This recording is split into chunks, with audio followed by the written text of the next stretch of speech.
Even before the dawn of recorded history, man marked his place on the figurative road of progress by his speed on the actual roads of his own making. Handicapped by his lack of size and strength in comparison with the primeval beasts against which he battled for existence, he was forced to use his brain to survive. Thousands, perhaps millions of years of this struggle fanned the tiny flame of his intelligence before it blazed into the greatest invention of all time, the first crude wheel. The way was open. Man, for the first time, was free from the limitations of his leg. And now, all three together are opening a new chapter in transportation, perhaps the prologue to a better world for all of us in which to live. And the watchwords are farther, faster, safer. Now let's dash over to Los Angeles in time to board the new Union Pacific Streamline train as it arrives in the station and prepares to leave on its record run across the continent to New York City. Forward! Smoothly we glide away from the station to break a record that has stood for over 28 years. Fully streamlined, this train is ultra-modern in every respect. Air-conditioned, comfortable, clean, quiet. Everything the most exacting passenger could ask for. First call for dinner. Now we're rolling along at 120 miles an hour.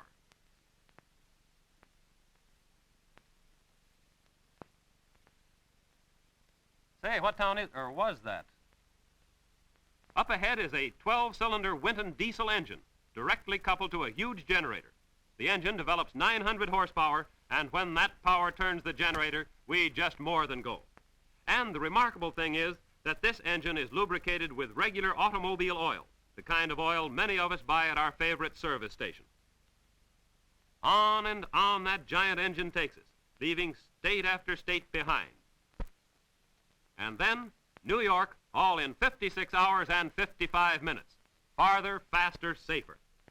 And for those of us who seek even greater speed in getting from one coast to the other, the United Airlines operate these trim, twin-motored Boeing monoplanes.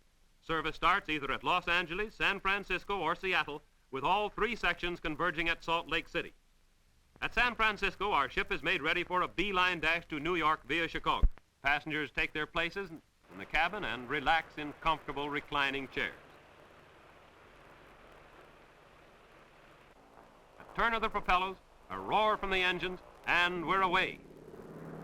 Those Pratt & Whitney Wasp engines lift their cargo higher and higher over the housetops. The ground drops away. Homes become dollhouses. San Francisco dwindles into a mere checker square. A giant cloud lies between us and the Golden Gate. Meanwhile, at Los Angeles Airport, another ship takes off to join us at Salt Lake City. Los Angeles City Hall thrusts its 28 stories high above the 13-story buildings of the business district. Air travelers from Seattle, Spokane, Tacoma, and Portland fly over the historic Oregon Trail and the beautiful Columbia River Gorge. On we fly, as far in 5 minutes as a covered wagon could go in a day.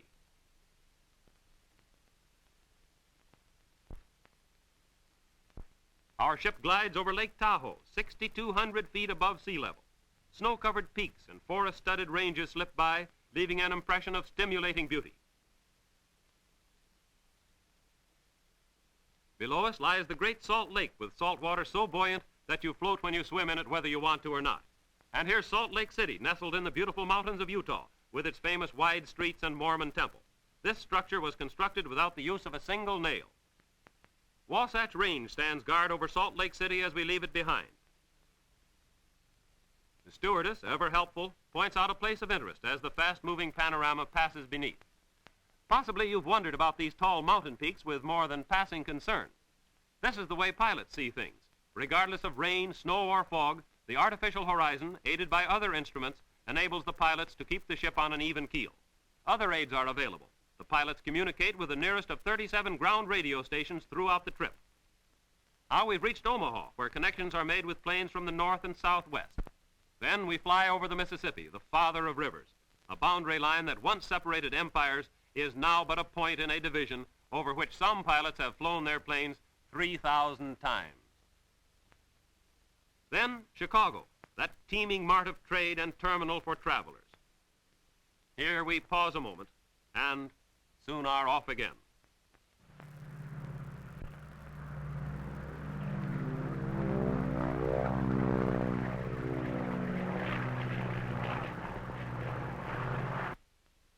Here's Cleveland with its outstanding railroad terminal in the heart of its commercial center. And then it's only a malted milk or two as we hurry onward to the Statue of Liberty and the one and only New York City. The Empire State Building and near it the Chrysler Spire are up-thrusting beacons above the metropolis of the world, our destination.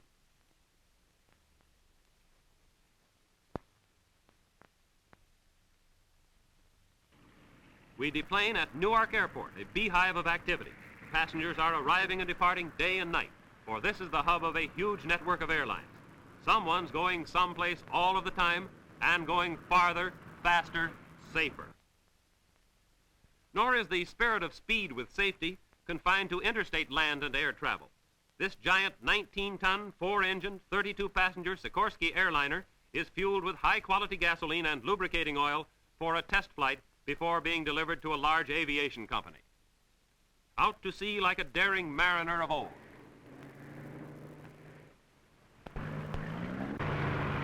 Faster, faster, faster, powerful Pratt & Whitney engines turn until she's off, rising with the grace of a swan. Always forward and upward until the powerful 3,000 horsepower motors are propelling this enormous clipper ship at 160 miles an hour.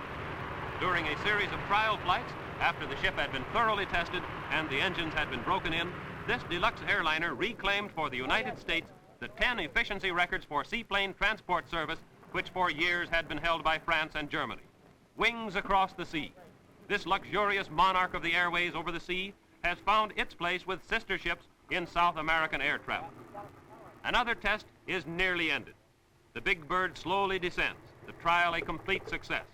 A few adjustments must be made, trivial things to you and to me, but of great importance to Sikorsky because everything must be in perfect condition.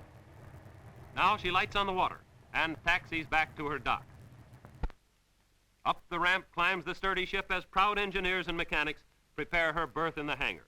Another record has been made. Another test for efficiency has been met, and a vow to go farther, faster, safer has been fulfilled.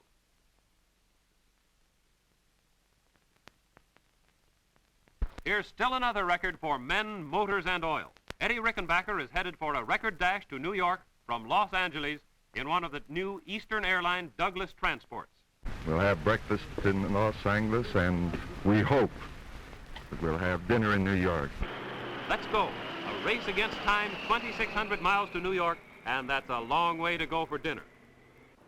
Over mountains, we're averaging 15,000 feet in the upper air. With Rickenbacker at the controls, we're doing more than 200 miles an hour. New York in 12 hours and 7 minutes. A new record and not too late for dinner. Here's Rickenbacker with another victory for aviation. Moving parts. New Pennzoil is ready to go farther, faster.